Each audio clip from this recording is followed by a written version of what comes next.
तर आपण या ठिकाणी आता आळंदी येथे ज्येष्ठ नागरिक आहेत त्यांच्याशी पण चर्चा करूया की जे उमेदवार आहेत योगिता तुषार नेटके यांच्या संदर्भात तुम्ही काय बोलाल काय योगिता तुषार नेटके हे आळंदीमध्ये स्थानिक राहणारे आहेत. वार्ड क्रमांक 2 मधून निवडणूक लढवत आहे. ते अपक्ष म्हणून त्यांचे चिन्ह आहे शिट्टी.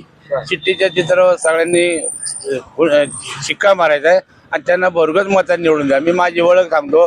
मी चंद्रकांत निवृत्ती कानडे, आळंदी शहर राष्ट्रीय चर्मकार संघ शहर अध्यक्ष. मी हराळी वैष्णव समस्त धर्मशाळेमध्ये माझे खजिनदार म्हणून काम पाहतोय. तसंच आमचं एवढंच सांगणं आहे की आतापर्यंत जेवढे आळंदी नगरपालिकेचे इलेक्शन झालेले प्रत्येक इलेक्शनमध्ये आम्हाला डावललं जाते. तर आमच्या समाजामध्ये कुणी असो तर त्यांना एक चांभार समाजामध्ये म्हणून एक नगर परिषदमध्ये एक नगरसेवक म्हणून चांभार समाजाची व्यक्ती तिथं जावं, पहिलं लेडीज असो किंवा जेंट्स असो, त्याचा आम्हाला खूप आनंद होईल. आमच्या संपूर्ण पुणे जिल्ह्यामध्ये सर्वांना त्या खूप आनंद होईल की चांभार समाजाचा माणूस तिथं नगरसेवकपदी यायला पाहिजे. याच्या आधी चांभार समाजाचा नाही आलेलाच नाही. हे स्वप्न आहे आमचं कुठल्या ना कुठल्या रूपाने यावं. आळंदीमध्ये चांभार समाज भरपूर आहे का? हो भरपूर आहे, पण बिनविरोध आलं तर आम्हाला खूप आनंद होईल त्या गोष्टीचा.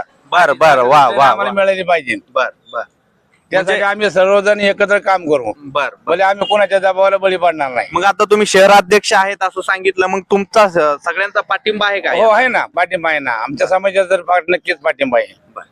तर आता आपण ज्येष्ठ नागरिक यांच्याशी बोलत होतो. यांनी आपल्या प्रतिक्रिया व्यक्त केल्या आणि सांगितलं की बाबा माझा जो चर्मकार समाज आहे याच्यातील एका सामान्य युवकाला किंवा युवतीला संधी भेटली पाहिजे, ती जे की संधीचं सोनं करेल. आळंदी नगर परिषदेसारख्या ठिकाणी त्या सभागृहामध्ये ही व्यक्ती गेली पाहिजे की जनसामान्याचा आवाज बोलून दाखवला पाहिजे, सर्वसामान्यांना न्याय भेटला पाहिजे. यासाठी यांचे खूप सारे प्रश्न असतील, हे ती व्यक्ती मांडेल असा यांना आत्मविश्वास आहे. आणि हे ज्येष्ठ नागरिकांनी सुद्धा या युवा व्यक्तीवरती विश्वास दाखवलेला आहे.